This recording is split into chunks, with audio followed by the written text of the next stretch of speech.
আপনি মনে করছেন নাকি যে ইয়া নবী সালাম আলাইকা বলি অমনি নবীর সুপারিশ পাবেন? এত সহজ। কতগুলা রসগোল্লা খাইলেন আর বড় একটা মিছিল করলেন আর অমনি চলে যাবেন? পৃথিবীর সব মানুষ, সাহাবায়ে কেরাম বাদ দেন, পৃথিবীর সমস্ত মানুষ একত্রিত হয়ে আবু তালেব রাসূলুল্লাহকে যে ভালোবেসেছেন, ওর 1000 ভাগের 1 ভাগও সারা দুনিয়ার মানুষ রাসূলুল্লাহকেই ভালোবাসতে পারবে? পারবে?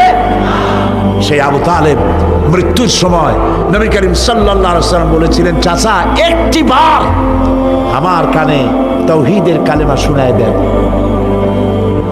আবু তালেব, তার কিসমতে ছিল না কালেমা।